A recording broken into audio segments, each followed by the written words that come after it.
Sophie Durocher. Écoute, tu veux revenir sur deux nouvelles dont Fred et Stéphanie nous ont jasé tantôt. Ben Premièrement, ils sont tout le temps en train de voler mes sujets. Ben non, c'est une blague. les filles qui voulaient aller à Nice puis qui se sont retrouvées à Tunis. OK, ça, je trouve que c'est représentatif de deux affaires.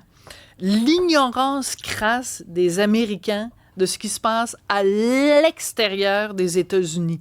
Et encore même aux États-Unis, si t'es sur la côte Est, t'ignores le reste de la géographie du pays. Si t'es sur la côte Ouest, t'ignores ce qui se passe dans le reste du pays. Tu le sais, moi, il y a plusieurs années de ça, j'ai passé 1 an à New York. J'étudiais à l'université là-bas en journalisme. Et à un moment donné, tu sais, c'est censé être la crème de la société américaine. C'est des gens qui se destinent à une carrière en journalisme. À l'Université Columbia. À l'Université Columbia. Tu sais, c'est Ivy League et tout ça. Et j'étais effarée, Richard, du manque de culture générale de ces gens-là. Des qui voulaient être journalistes. Mais qui en plus... étaient passés à travers tout le système d'éducation américain, mais tout ce qui était pas américain, ça n'existait pas. C'est comme si à la frontière américaine, il y avait une espèce de grand canyon, une espèce de grand vide où il se passait rien. Et alors, écoute, demande-leur pas de dire c'est où l'Irak sur une carte du monde. Et je me souviens, à un moment donné, il y a une fille qui étudiait avec moi en journalisme et je lui avais dit, tu sais, que je retournais pour les vacances de Pâques ou je sais pas quoi, que je retournais au Canada, que je retournais chez nous. Et elle m'avait dit, est-ce que tu as besoin d'un passeport pour rentrer chez toi? J'ai dit, oui, parce que c'est pas le même pays. Ça s'appelle le Canada. Mais c'était hallucinant. Alors, quand je vois les deux cruches, parce que c'est vraiment deux cruches, deux pintades, des bécasses qui savent pas faire la différence entre Nice et Tunis. Donc, I want to go to Tunis. Tunis. Non, mais c'est la personne qui a vendu les billets. Oui, mais Richard, excuse-moi. Tu sais, t'achètes des billets d'avion qui sont quand même pas donnés. Tu regardes ton billet, c'est marqué Nice, N-I-C-E, ou c'est marqué Tunis, T-U-N-I-S. Ça prend vraiment des bécasses.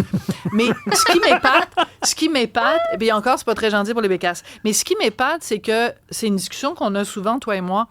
À une certaine époque, les gens qui manquaient de culture en étaient gênés. Oui. À tort ou à raison, mais ils en étaient gênés. Puis, tu sais, si tu te rendais compte que tu avais fait une erreur, tu le susurrais à l'oreille de quelqu'un, tu disais, je suis vraiment gêné de l'admettre, mais je sais pas c'est où la Tunisie. Ces ostrogoths, je savais pas que la Tunisie, c'était en Afrique. Je m'excuse, je viens de l'apprendre. Elles sont fières. Et c'est vraiment, ça représente quand même notre époque que quand tu te fais prendre les culottes à terre et que tu te fais dire... T'es une maudite niaiseuse parce que tu sais pas que la Tunisie, c'est en Afrique du Nord. Au lieu d'en avoir honte, puis de le cacher, puis de le dire simplement à tes amis les plus proches, tu mets ça sur les médias sociaux. C'est une célébration de l'ignorat minus. C'est une célébration de l'inculture comme si c'était... drôle de pas connaître ta géographie. Tu sais, tu peux en rire, tu peux faire une certaine forme d'autodérision, mais là, on a l'impression qu'elle se vante de pas être capable de faire la différence entre une ville du sud de la France et l'Afrique du Nord. C'est assez pathétique. Et les émojis, les nouveaux émojis. Je sais que vous en avez parlé tout à l'heure. Un émoji trognon de pomme. OK. Alors, avant ça, je veux juste te poser une question. Est-ce que tu sais ce que ça veut dire, un émoji? C'est quoi l'étymologie de emoji? Pourquoi ça veut dire quoi? Il y a émotion là-dedans. Là. Oui, émotion, mais la deuxième partie, c'est quoi? Pourquoi J? Illustration, dessin. Kanji, c'est un mot japonais, emoji. Toi qui es tellement en amour avec tout ce qui vient du Japon, je pensais que tu serais fou de joie. Kanji, c'est quoi? De savoir. Les kanji, c'est les caractères en japonais, les idéogrammes. Tu sais, t'as comme une image qui représente quelque chose. Bon. Alors, dans ce cas-là, c'est un... Quelle est l'émotion trognon de pomme? Quelle est l'émotion Bigfoot? Je le sais pas. Je sais pas c'est quoi l'émotion. Est-ce que tu sens Bigfoot aujourd'hui? Mais c'est sûr que les emojis, c'est une façon de dire en une image quelque chose. Alors, je veux juste te donner un exemple d'un emoji qui est super woke, qui est apparu il y a quelques années. Alors, je vais le décrire pour les gens qui nous écoutent à la radio. C'est un emoji d'homme enceint. Parce que, évidemment... C'est-tu un homme enceint? C'est un gars qui a une grosse bédaine? Non, c'est un homme enceint. C'est un homme enceint. Et tu remarqueras qu'il y a quelque chose en bas, c'est toute une gradation de couleurs. Parce que tu as un homme enceint qui peut avoir la peau blanche, qui peut être asiatique, qui peut être noir. Alors donc, je demandais à Sébastien de me montrer la deuxième. Alors voici un homme enceint noir. Parce que les emojis, c'est pas juste un emoji, c'est politique, c'est culturel, c'est sociologique et c'est à chaque fois, il y a des lobbies. Il y a des gens qui disent « Ouais, mais les emojis sont pas assez représentatifs. » Alors, évidemment, à un moment donné, il y a eu l'emoji avec la femme enceinte, qui porte le hijab. Il y a toutes sortes de déclinaisons. Est-ce qu'il y a un emoji d'un homme noir enceint qui a rien qu'une jambe? Ça manque. Et justement, je pense qu'on a sur la ligne 2 le représentant, le porte-parole de l'Association internationale des hommes enceints noirs unijambistes albinos qui sont très fâchés parce qu'il n'y a pas d'émoji. Donc, chaque petit groupe maintenant veut son emoji. Réclame une pour présence exister. Pour exister, puis aussi pour qu'on reconnaisse, pour qu'on les valide. Cela dit, je veux pas être cynique parce que j'ai un ami très cher que j'aime beaucoup qui m'a surpris à un moment donné. On passe notre temps à s'envoyer des petits mots puis des petits commentaires quand lui apparaît à la télé puis moi j'apparais à la télé. On s'envoie des petits mots puis à un moment donné, j'ai remarqué qu'à chaque fois qu'il m'envoyait un pouce en l'air, c'était un pouce noir. Puis, à un moment donné, je me suis dit, ben oui, il est noir. Pourquoi il utiliserait un pouce blanc? Puis cet ami-là, c'est Normand Brathwaite, puis je voudrais le saluer. Parce que Normand, depuis le début, quand on se texte, puis je suis désolée de te l'annoncer, mais Normand et moi, on se texte vraiment souvent. Oui, je sais. On s'envoie plein de petits emojis, des petits cœurs, de toutes sortes d'affaires. Ça fait beaucoup rire, Richard. Mais, et Normand, à chaque fois, il va utiliser un pouce en l'air noir. Et moi, je dis c'est bravo. normal aussi. Ben, c'est parce que c'est normal. Tu sais, je veux dire, pourquoi c'est quelqu'un qui serait asiatique va utiliser une autre sorte de Attends, mais là, le pouce que j'envoie, il est jaune. Je suis jaune, moi, là?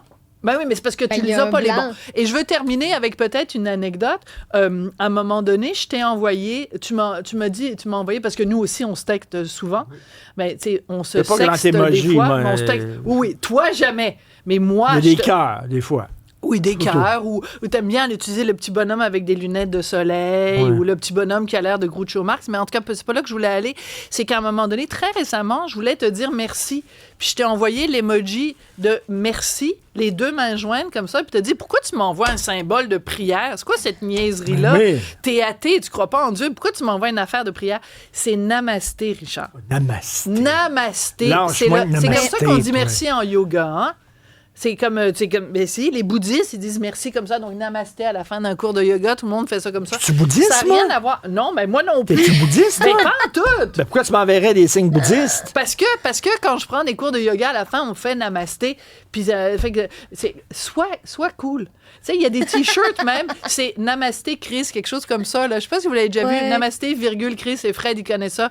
Fait que je pense que je vais te l'acheter. C'est Louise Latraverse, c'est derrière ça? Non, elle, c'est l'amour, Chris. OK, namasté Chris. Namasté Chris. Bon. Alors voilà. Dynamique. Donc la prochaine fois que tu reçois un pouce en l'air brun avec une petite prière, c'est Normand Brathwaite qui te dit merci. Reste avec nous. Fred. Ah, man, oui, effectivement. Rapidement, là, la commission Galland, hein, ça, on n'aura pas terminé avec la commission Galland, car elle devra prendre une pause pour lire des documents. Tellement il y a des documents qui sont tombés.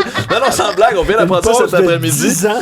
Ouais, il faudrait, hein, mais c'est une pause jusqu'au 15 septembre, donc c'est la semaine prochaine, parce que jusqu'à maintenant, la SAQ avait refusé de livrer certaines boîtes de courriels entières de certains témoins, mais là, c'est fait. Elle a livré des boîtes de courriels entières de certains témoins aux avocats, et eux ont dit, attendez, là, on a besoin d'une couple de jours pour regarder tout ça, il y a plein de nouvelles informations là-dedans, on demande une pause. Tous les courriels qui se sont échangés. Exact, de certains témoins, là, la boîte au complet vient de tomber dans les mains des avocats. Alors, si on pensait qu'on avait terminé d'avoir des révélations chocs, ça risque d'être assez intéressant dans les prochains jours et les prochaines semaines. Et j'espère qu'ils vont nous dire, est-ce qu'il y a un émoticône trognon de pomme là-dedans? Quels emojis les employés de la SAQ et les employés des firmes qui ont travaillé pour la SAQ s'envoyaient-ils? Bonne question. Moi, j'imagine qu'il y avait des employés là, les deux yeux sur le front en mode « Oh my God, ça coûte trop cher! » Tu sais, l'emoji avec le cerveau qui fume, là, tu sais, comme la calotte est enlevée, puis là, il y a comme ça fume. Le connais-tu, cet emoji-là? Oui, le nouvel emoji là, de tempête, là, il y a comme des éclairs, puis tout ça. C'est ça, merci. L'emoji tempête qu'on appelle le saclic, dans le fond. Je pense que c'est pour ça qu'ils l'ont mis, le code, le consortium du Unicode. Stéphanie. En fait, je voulais juste mentionner, parce que j'ai parlé du documentaire de Céline Dion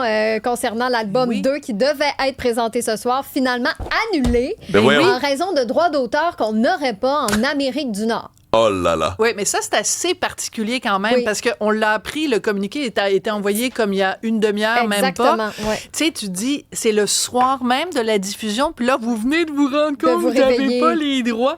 C'est assez spécial, mais de toute façon, je vais vous rassurer, parce que j'ai plein d'amis qui l'ont vu, puis qui disent, on n'apprend rien. Bon. Tu sais, à part le fait que Jean-Jacques Goldman mangeait des yogourts liquides, on s'en fout complètement. On va écouter l'album. On va réécouter l'album en se disant ça vaut la peine. C'est bon. Voilà. C'est la seule fois où Martineau écoute du Céline Dion. Ben ouais, c'est le seul album. Pas que j'aime pas Céline Dion, là, mais cet album-là est effectivement très bon. Je veux prendre le temps de saluer correctement l'équipe fantastique de 3 personnes qui m'appuient. Donc, à la réalisation, la mise en onde, Sébastien Laperrière, à la recherche, Max-Émile Sayer, et à la régie, gardien du temps, mise en ligne, le géant Olivier Guillet. Merci beaucoup. À vous d'autres choses à rajouter. Lady Gaga qui vient. Oui, Lady Gaga qui arrive au mois d'avril. Elle s'en vient au mois d'avril à Montréal, 2-3 avril prochain. Moi, en une phrase, appel aux danseurs et aux danseuses parce que Révolution revient, puis il y a des inscriptions qui sont ouvertes jusqu'au 30 septembre. Le Révolution revient ce printemps. Alors, si vous voulez vous inscrire à Révolution, vous avez jusqu'au 30 septembre pour le faire. Le site est ouvert. C'est là qu'on dit oh là là, Chihuahua? Merci beaucoup. On se reparle demain à 3h. Bonne soirée.